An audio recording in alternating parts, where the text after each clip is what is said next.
मतलब मैं कुछ समझी नहीं। याद करो तुमने मेरे भाई के साथ क्या किया था। नीचे रख ग्लास। मैंने कहा पानी का ग्लास नीचे रख। पर तेरी हिम्मत कैसे हुई तेरे महंगे ग्लास में पानी पीने की? अभी पानी पी रहा हूँ, ग्लास टूटेगा थोड़ी। आप तो ऐसे बात करो, इसे तोड़ ही दूंगा मैं। पकड़ा ही हुआ था बस। बहुत अच्छे से पता है मुझे, 2 मिनट में ना ये ग्लास अभी तू तोड़ देता, लेकिन खरीद के नहीं दे सकता है तू। पूरा दिन बैठ के यहाँ पढ़ाई का ढोंग करता रहता है, बुक खोल के। तूने क्या हमको बेवकूफ समझा हुआ है? बहुत पता है मुझे, बाहर जाके ना आवारागर्दी करता है तू। क्यों? क्योंकि भाई भर रहा है तेरी फीस तो। अरे बाहर जाके 4 पैसे कमा के अपने भाई की मदद ही कर दे बड़ा। और ये ग्लास ना बहुत महंगा है, कभी जिंदगी में भी नहीं देखा होगा तुमने इतना ग्लास। अभी अगर टूट जाएगा ना, पूरा खानदान भी बिक जाएगा ना, तो भी इतनी महंगी क्रॉकरी नहीं खरीद पाओगे। तुम्हें बिल्कुल शर्म नहीं आती है? आए दिन मुंह उठा के अपने भाई के घर चले आते हो। कभी तू आ जाता है, कभी तेरे माँ बाप आ जाते हैं। तेरी कॉलेज की फीस तेरा भर रहा है, तेरी माँ का इलाज तेरा भाई करवा रहा है। अरे कुछ काम धंधा कर ले, हाथ बटा ले अपने भाई का। एक गिलास पानी पी रहा था, आपने तो इतना सुना दिया मुझे। और मैं भी मेहनत कर रहा हूँ, मैं भी कमाऊंगा तो आप लोगों के लिए करूंगा ना जो मुझे करना। अब बेवजह मुझे बोले जा रहे। हाँ बहुत अच्छे से पता है मुझे कि तू कितना खर्चा करेगा हमारे ऊपर। तेरी शादी हो जाएगी ना तो अपनी बीवी के पल्लू से जाके बन जाएगा तू। मुड़ के भी नहीं देखेगा हमारी तरफ। तेरा भाई इतना अच्छा इंसान है कि अपने पूरे परिवार को पाल रहा है, पूरे परिवार को सपोर्ट कर रहा है। तो मैं बिल्कुल नहीं हूँ कि तुम कभी इस घर के अंदर कदम भी रखो। लेकिन क्या करे, मेरा पति बेवकूफ है ना। और इतना सुनने के बाद अगर थोड़ी भी शर्म बाकी हो ना, तो आज के बाद आना मत इस घर में लौट के। रुक जा बेटे, अगर दिल से अपने माँ बाप की इज्जत करता है तो इस वीडियो को लाइक और सब्सक्राइब करके अपना प्यार जरूर दिखाना। बताओ ज्योति, जो मैंने तुम्हारे साथ किया वो क्यों किया?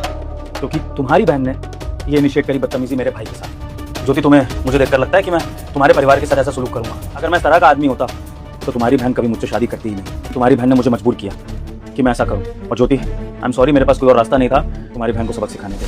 क्योंकि अगर मैं इसको डायरेक्टली ये बात बोलता तो ये मुझे उल्टा जवाब देती। मैं ये बात तुम तक या तुम्हारे माँ बाप तक पहुंचाता तो ये कहा जाता कि मैं ओवर रिएक्ट कर रहा हूँ। तो मैंने सोचा कि क्यों ना ऐश्वर्या को उसी के तरीके से सबक सिखाया जाए, ताकि इसको पता लगे कि जब अपने घर वालों के साथ बुरा होता है तब कैसा फील होता है। तो वो आई है और वो मेरे भाई को ऐसा फील करा रही है कि वो इस घर में पराया है। अरे मेरा भाई अगर कांच के गिलास में पानी पिए, किसी भी चीज में कुछ भी खाए पिए, तुम्हारी बहन कौन होती है उसको रोकने टोकने वाली? ये सब कुछ मेरे पैसों का है। पर ऐश्वर्या, तुम्हें तो अपने आप को लकी फील करना चाहिए कि तुम्हें इस घर में इतनी फ्रीडम मिली है कि तुम इतना बोल सकती हो। लेकिन इसका मतलब ये नहीं है कि तुम इस फ्रीडम का गलत फायदा उठाओगी। क्या बीतेगी मेरे भाई पर जब वो ये देखेगा कि उसके घर में ही उसकी इज्जत नहीं है? तो सोचेगा ना कि शादी के बाद भाई भी बदल गया।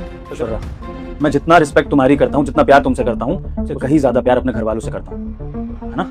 मैं वो आदमियों में से नहीं हूँ जो पत्नी आने के बाद इतना बदल जाते हैं कि अपने घर वालों को भूल जाए। और तुम ये मत समझना कि ये चुगली करी गई है मुझसे। ये बात मेरी माँ के मुंह से रोते हुए निकल गई, और वो भी तब जब उनको ये डर था कि हम दोनों अलग ना हो जाए, हमारे बीच में कुछ अनबन हो रही है। तब उन्होंने कहा कि बेटा, मैं छोटे को अपने पास बुला लूंगी, लेकिन तेरे और बहू के बीच में ऐसा झगड़ा होना चाहिए जिससे कि तुम अलग हो जाओ। तो ऐश्वर्या, ये हमारे संस्कार है, ये हमारी धरोहर है। मेरी माँ इस सब के बाद भी नहीं चाहती है कि हम अलग हो जाएं। रुक जा बेटे, अगर अपनी माँ की लंबी उम्र चाहता है तो इस चैनल को लाइक और सब्सक्राइब कर दे।